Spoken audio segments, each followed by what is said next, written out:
I'm going to demonstrate the Ingall Clock for you.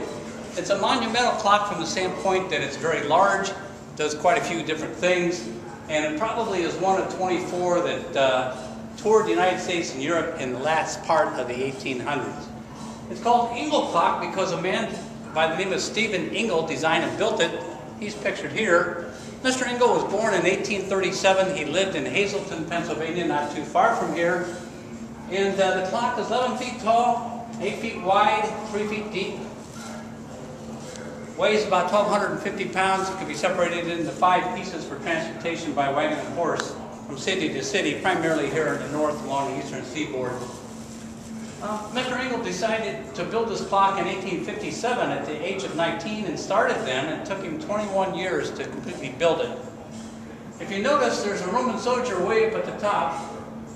He is supposed to be moving back and forth. He is. He is, yeah. And a lot of people ask me, why a Roman soldier? Well, right below the Roman soldier, in a little bit, you're going to see a Christian theme aspect of the clock. And Jesus lived about the same time that that Roman soldier would have lived. I'm going to demonstrate the clock and then point out a few of its other features and then answer any questions that you have. The skeleton there represents death. He has a thigh bone in his hand and he'll strike the skull at the top of the hour. The little wimple up there represents 3 ages of man: youth, middle age, and old age. And of course, old age is showing right now. And the guy on the right, that's Father Time. Father Time has a scythe in his hand and he'll ring the bell at the quarter hour. And so I'm going to move the clock to 15 past and youth will appear. Father Time will ring the bell once. There, what do you think of youth? We're not quite sure why Mr. Ingall chose this to represent youth, but he did. And perhaps maybe young men in the late 1870s thought it was worth the price of admission just to come in to see youth. We don't know.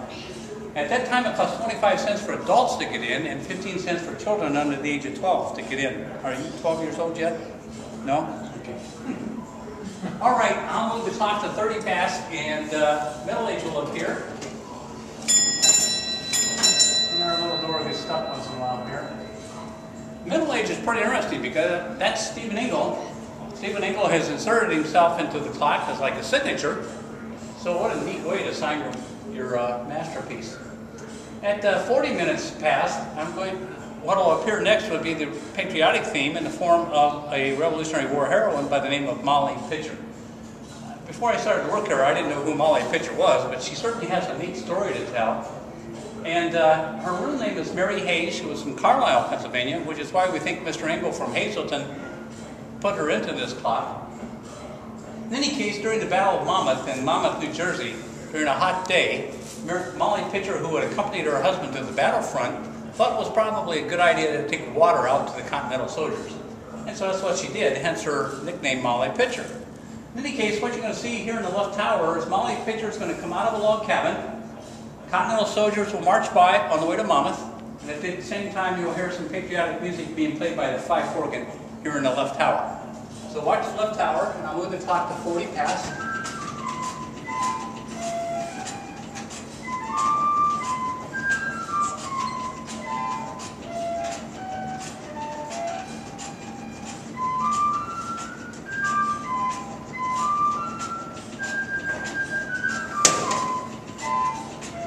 Altogether, you're going to see 48 different characters. And to expand on the Molly Pitcher story, during the Battle of Monmouth, Molly Pitcher's husband was mortally wounded. He had been operating a cannon. With tears streaking down her cheeks, she realized that there was nobody else to operate the cannon, so she did. So she helped win the Battle of Monmouth, thereby achieving recognition from General George Washington. Okay, I'll move the clock 3/4 past the hour. Old age should reappear. There he is. And as I told you earlier, the next aspect of the clock that you'll see is the Christian theme, and it occurs there in the top part of the center tower. And what you're going to do is you're going to see Jesus appear. Once Jesus appears, the apostles will pray by Jesus, and they'll in turn and face Jesus. At the same time, the 3 Marys will appear above Jesus: Mary Magdalene, Mother Mary, and another Mary mentioned in the New Testament. And besides the 2 Marys, on occasion the devil will make an appearance. At the same time, in the right tower, Orpheus and Linus the Muses will appear, and the right tower will play some hymnals on its fife organ. So with that, I'll move the clock to 55 past.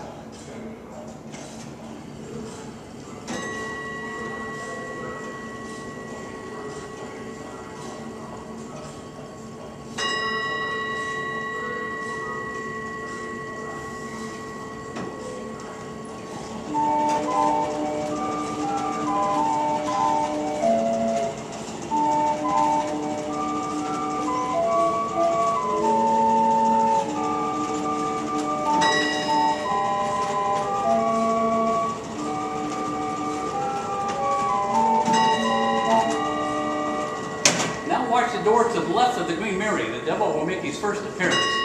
There he comes.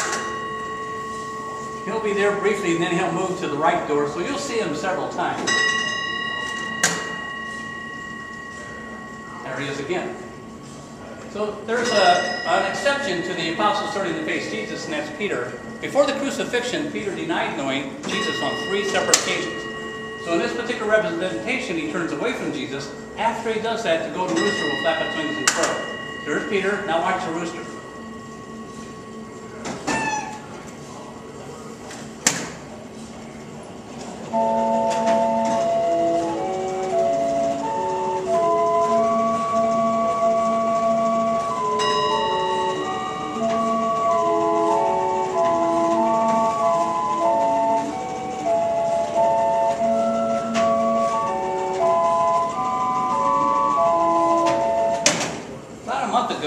Clock stuck right here and jammed, and that little apostle there been like that ever since. So he's having a bad day.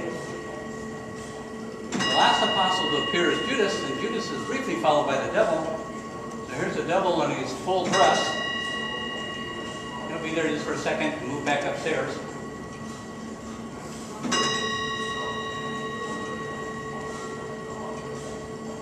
There he is again. I think he looks pretty particularly fierce here with these white teeth showing and everything.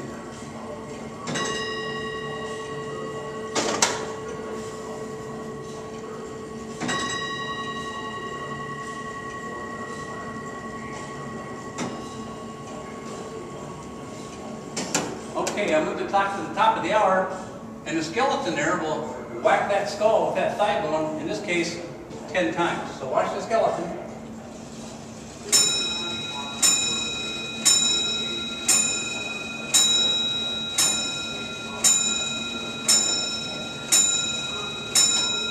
Was that 10 times?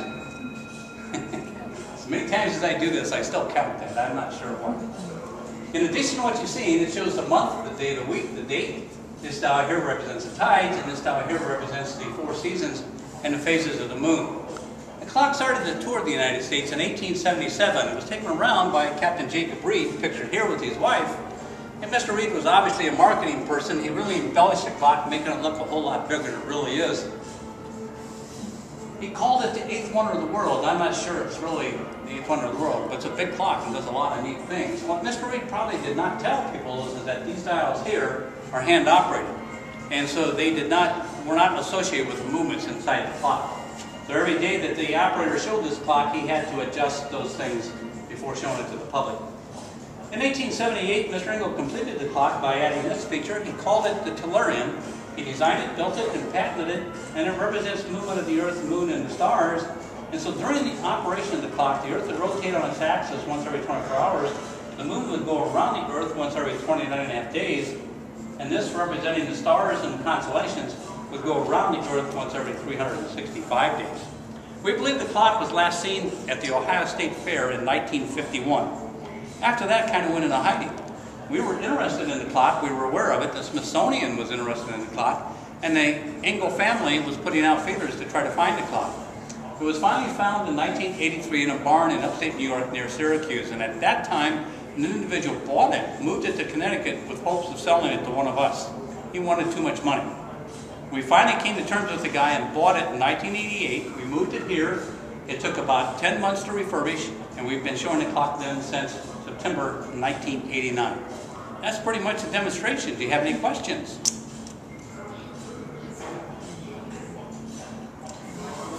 You have any questions? No? How someone thinks to make something like that. Pardon me? Just how someone would think to make something like that. Yeah, it's just amazing. He was a jeweler.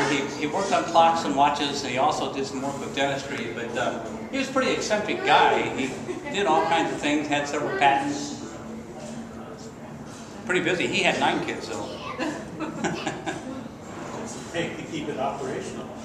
Well, we have a curator here, and as you walk through the museum, you'll see about 60 clocks working, including these escapement models right here. And they have to wind this thing every morning, with the exception of the soldier. Well, you see the soldier up at the top stop. He'll last almost 3 hours, not quite.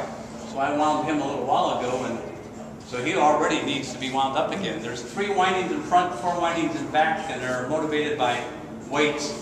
And so if I show this one more time, the music in the right tower probably may die down. I don't know. It may need to be wound up again. Okay, well thank you very much for coming today. Enjoy the rest of your day in that museum.